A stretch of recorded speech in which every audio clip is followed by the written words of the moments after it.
So, hello everyone. I am Roel Christian Rampilio, first placer during the February 2025 Master Plumber's Licensure Exam and second placer during the August 2023 Mechanical Engineering Licensure Exam.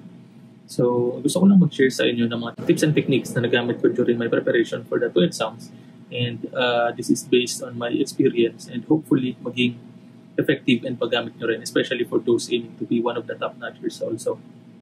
So the first tip is to know the coverage of the exam. So this is probably the most important tip na mabibigay ko sa inyo, since this will dictate kung ano yung paghahandaan natin, ano yung aaralan natin, and ano yung possible na lalabas sa exam. So si PRC naman, naglabas siya ng mga general topics and syllabus ng mga possible na lumabas sa exam.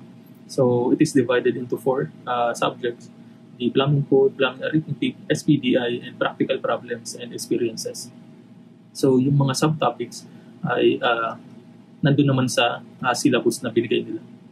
So next is to gather references. So I have used 2 main references during my preparation for the MPLE: the Revised National Plumbing Code of the Philippines and the Plumbing Estimate Book by Fajardo. So ito yung dalawang primary references ko, not only because marami na yung lumabas galing sa references na to, kundi dahil very useful siya to build the fundamentals and to understand more complex and the succeeding topics. So next is to create the Gantt chart. So ito yung simple Gantt chart lang na magagamit nyo as scheduler just to make sure na lahat ng topics ay madadaanan nyo throughout the review. So week 1, week 2, week 3, and so on. So as much as possible, I encourage nyo na gumamit ng mga ganito, and para lang mas planado and mas organized yung magiging review nyo.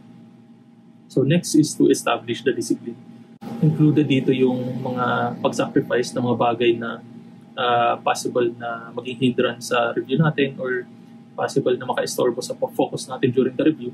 It is important na makontrol natin to and makapag-ala tayo ng more time to focus and study.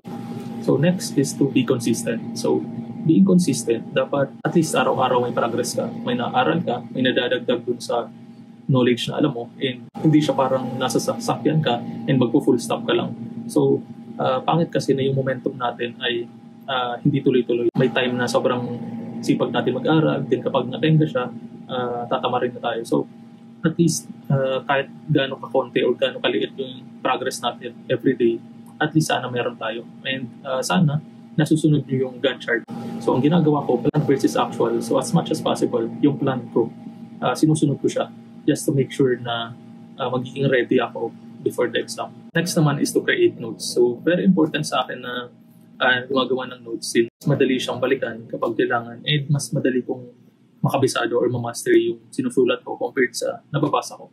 So hindi dapat siya parang kapag nasulat mo na, hindi mo na siya babalikan ulit. Especially for the numbers and important terms, ang ginagawa ko is rin-recite ko siya everyday. And sine-check ko, tama yung nasa utak ko or na-memorize ko. Next is to be creative with memorization techniques.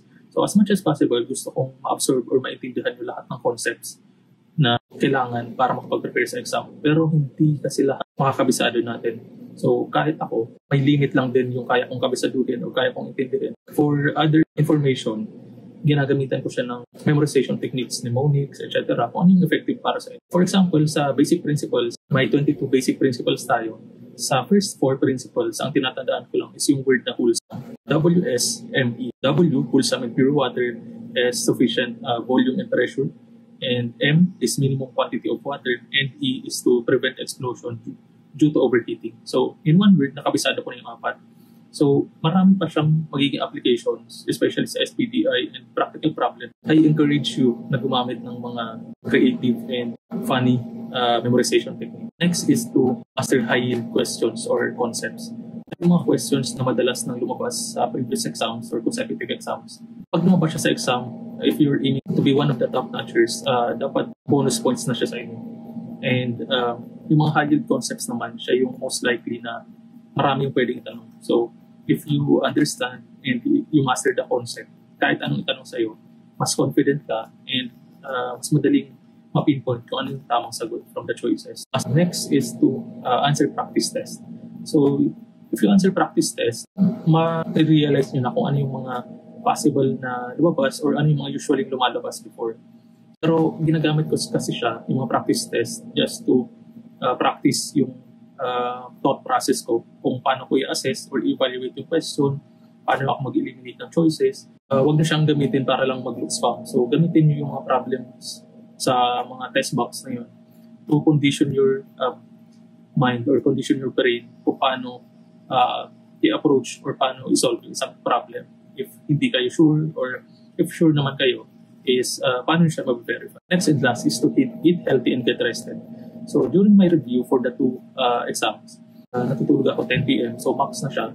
And someone working during the MPL review, sinisingin ko lang din yung review hours ko before sleeping. So it is important na rested tayo para kinaumagahan, mas fresh yung utak natin to absorb more concepts or to solve more problems.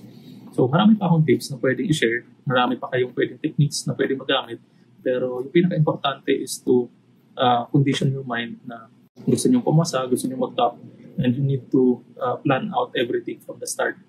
Use that to motivate yourself na mag-prepare and gawin yung necessary steps to reach yung top-notchers spot.